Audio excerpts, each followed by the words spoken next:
एक बार गौतम बुद्ध के पास एक राजकुमार आता है और कहता है कि बुद्ध, आप सभी से कहते रहते हैं कि ध्यान करो ध्यान करो, लेकिन ध्यान करना तो दूर की बात है, मैं तो कुछ समय के लिए आग बंद करके शांति से बैठ भी नहीं पाता हूँ। मेरा मन इतना शांत है कि ये हर समय भटकता रहता है।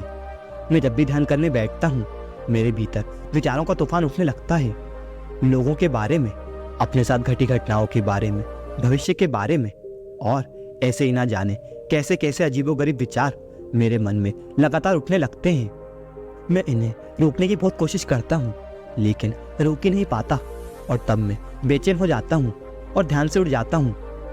बुद्ध, आप मेरी इन समस्याओं का कोई हल बताइए। ये सुन बुद्ध कहते हैं कि मैं क्या हल दे सकता हूँ, तुम खुद सोचो, ये तुम्हारा ही मन है, लेकिन ये तुम्हें कुछ देर तक आग बंद करके बैठने तक नहीं देता। सोचो कितना आजाद कर रखा है तुमने इसे। फिर राजकुमार ने कहा, बुद्ध, मैंने बहुत सोचा लेकिन मुझे मेरी समस्या का कोई हल समझ नहीं आ रहा, इसलिए तो मैं आपकी शरण में आया हूँ, आप ही कोई उपाय बताइए। फिर बुद्ध ने कुछ देर तक राजकुमार के चेहरे को बहुत ध्यान से देखा और कहा, ठीक है, तुम बस ये 4 आदतों को छोड़ दो और फिर तुम्हारा मन हर काम में लगने लगेगा। राजकुमार पूरे ध्यान से बुद्ध की बातों को सुनने लगता है। बुद्ध कहते हैं, पहली आदत, दूसरों के मन को पढ़ना छोड़ दो।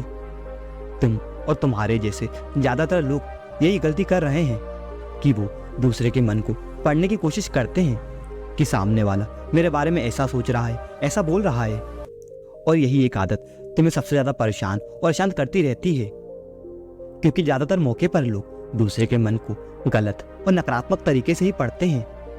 जैसे कि लोग अक्सर सोचते हैं कि दूसरे लोग उनकी तरक्की से जलने के कारण उन्हें पसंद नहीं करते, और ऐसे ही ना जाने कितनी नकारात्मक बातें लोग दूसरे के प्रति स्वयं के भीतर बिठा लेते हैं और फिर उसी बारे में सोचते रहते हैं और उनसे बदला लेने के बारे में सोचते रहते हैं, उन्हें नीचा दिखाने का प्रयास करते हैं, और दूसरों के प्रति आपका नकारात्मक व्यवहार ही आपको भीतर से परेशान और अशांत कर देता है।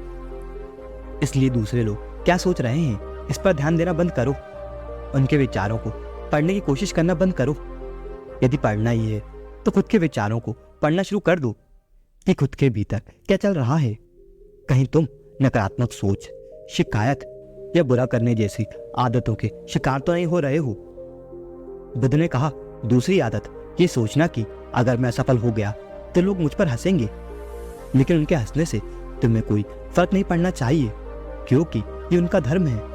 क्योंकि यदि तुम सफल हो जाते हो तो यही तो वो लोग हैं जो तुम्हारी तारीफ करते हुए तुम्हें सम्मान देते हैं। अगर तुम सफल होने पर दूसरों से तारीफ की उम्मीद करते हो तो अपने असफल होने पर उनके हंसने से तुम्हें दुख नहीं होना चाहिए। और समस्या यह है कि हम इंसान असफलता को बुरा समझते हैं, जबकि असफल होना सफल होने से भी ज्यादा जरूरी है, क्योंकि बिना सफल हुए सफलता हमारे भीतर अहंकार भर देती है और हम दूसरों को छोटा समझने लगते हैं, जबकि असफलता हमें विनम्र रहना, धैर्य रखना और लगातार प्रयास करना सिखाती है।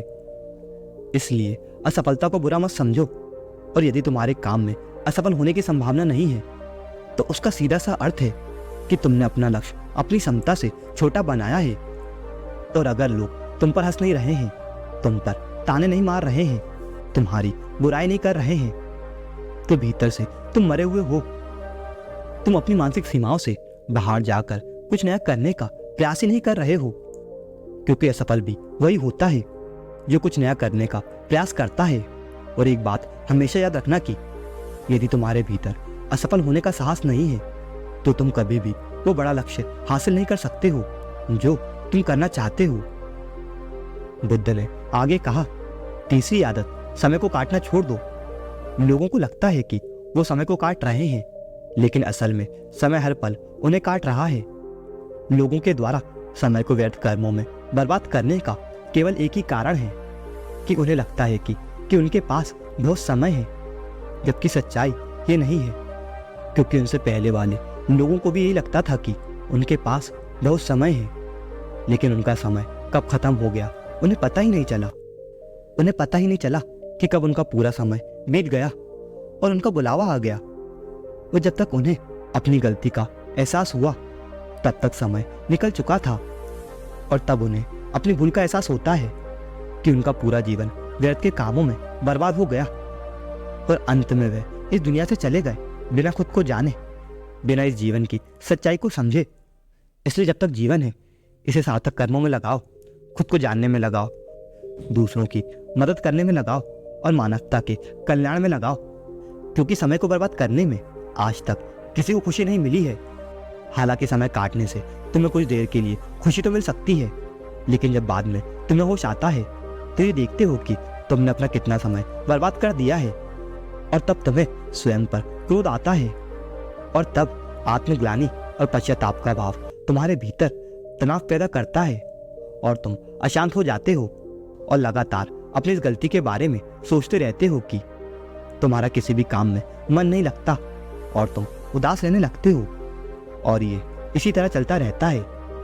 जिसकी शुरुआत हुई थी समय को काटने से, इसलिए समय को काटना बंद करो और वो करना शुरू करो जो जरूरी है। महात्मा बुद्ध ने कहा, चौथी आदत ये सोचना छोड़ दो कि मुझसे बड़े बड़े लोग नहीं कर पाए तो मैं कैसे कर पाऊंगा। असल में दूसरों से खुद की किसी भी चीज में तुलना करना ही गलत है, क्योंकि सबकी सोच अलग है, सबकी परिस्थितियां अलग हैं। हो सकता है जो दूसरे नहीं कर पा रहे तो तुम कर जाओ, क्योंकि अक्सर वही लोग इतिहास रचते हैं जिनसे ज्यादा उम्मीद नहीं होती। हो सकता है जिन्हें तुम बड़ा समझ रहे हो, जिसके लिए तुम सोच रहे हो कि उसने बहुत मेहनत की है, बहुत प्रयास किया है, उसने कभी उतना प्रयास किया ही ना हो, केवल मेहनत करने का दिखावा किया हो। क्योंकि ज्यादातर लोग कभी उतनी मेहनत करते ही नहीं हैं जितनी उन्हें अपने लक्ष्य प्राप्ति के लिए करनी चाहिए और दूसरे लोगों के सामने वो ये दिखाने का प्रयास करते रहते हैं कि मैंने कितनी मेहनत की, लेकिन मेरी किस्मत ही खराब थी। और यही वो लोग हैं जो दूसरों को बातों ही बातों में कहते रहते हैं कि जब इतनी मेहनत करने के बाद मैं सफल नहीं हो पाया तो तुम क्या कर लोगे। लेकिन भीतर ही भीतर वे इस बात को भी जान रहे होते हैं कि उन्होंने अपनी कोशिश कभी की ही नहीं, इतनी मेहनत कभी की ही नहीं जितनी उन्हें करनी चाहिए थी। वह तो बस दूसरों की नज़रों में अपनी इज्जत बनाने के लिए और इस डर से कि कहीं दूसरे उनसे आगे न निकल जाएं, ये अपने अधूरे प्रयास को सिर्फ बचाते रहते हैं और दूसरों को डराते रहते हैं कि जब मैं नहीं कर पाया तो तुम कैसे कर लोगे। इसलिए किसी दूसरे असफल व्यक्ति को देखना और ये सोचना छोड़ दो कि तुम भी असफल हो जाओगे। तुम बस अपना पूरा प्रयास करो और बाकी सब कुछ समय पर छोड़ दो। बुद्ध ने आगे कहा कि यदि तुमने इन 4 आदतों को छोड़ दिया तो तुम्हारा मन बिल्कुल शांत हो जाएगा और फिर तुम जहाँ चाहो वहां अपना मन लगा सकते हो।